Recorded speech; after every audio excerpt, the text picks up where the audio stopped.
মাননীয় স্পিকার, উত্তরটা অনেক লম্বা ছিল, প্রশ্ন কিন্তু অনেকগুলো চলে আসে।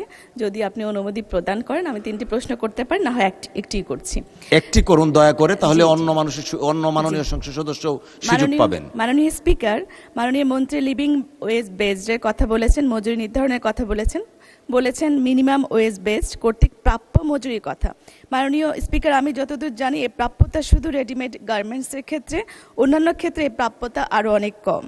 মাননীয় স্পিকার, বাংলাদেশের 400 দেশের শহরে পরিবারের জন্য আনুমানিক জীবনযাত্রার মজুরি 30 থেকে 48 হাজার টাকা, যেটা আমরা ডলার হিসেবে 250 থেকে 390 মার্কিন ডলার ধরতে পারি, যা বর্তমান ন্যূনতম মজুরির আরএমজি ক্ষেত্রে যদি ধরা হয় তাহলে তার তুলনায় অনেক বেশি।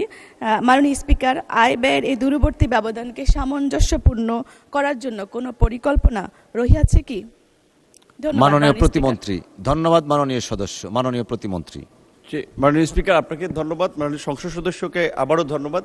যেহেতু আমি আমার প্রথম প্রশ্নেই আমি একটা ইলাবোরেট উত্তর দিয়েছি, তারপর আমি মাননীয় সংসদ সদস্যদের উদ্দেশ্যে এইটুকু বলতে চাই, বর্তমান সরকার যে আগামী অর্থ বছরকে কেন্দ্র করেও আপনি দেখবেন যে সামাজিক নিরাপত্তা খাতে বৈষম্য দূরীকরণ এবং মানুষের কর্মসংস্থান সহ বিশেষ করে দারিদ্র মানুষের জনগোষ্ঠীর জীবনকে প্রাধান্য দিয়ে বেশ কিছু প্রোগ্রাম হাতে নিয়েছে। এটি যদি বাস্তবায়ন হয় তাহলে আশা করি সামাজিক বৈষম্য এবং শ্রম বাজারের ক্ষেত্রেও যে বেতন বৈষম্য রয়েছে সেটিও কমানো হবে। 44টি সেক্টরে ইতিমধ্যেই মজুরি নির্ধারণ করে দেওয়া হয়েছে। পর্যায়ক্রমে বাংলাদেশের আর্থসামাজিক ব্যবস্থাকে বিবেচনায় নিয়ে প্রত্যেকটি সেক্টরেই শ্রমিকদের আপনার নির্দিষ্ট বেতন কাঠামো সেটা নির্ধারণ করা হবে এবং একই সাথে শ্রমিকদের কল্যাণও নিশ্চিত করা হবে। এখন যে সরকার সার্বজনীন প্রকল্পগুলো ব্যবহার করছে, ফ্যামিলি কার্ড কিংবা স্বাস্থ্য কার্ড, প্রবাসীদের জন্য প্রবাসী কার্ড, এগুলো বাস্তবায়ন হলে আশা করি এই বৈষম্যটা কমে আসবে। ধন্যবাদ।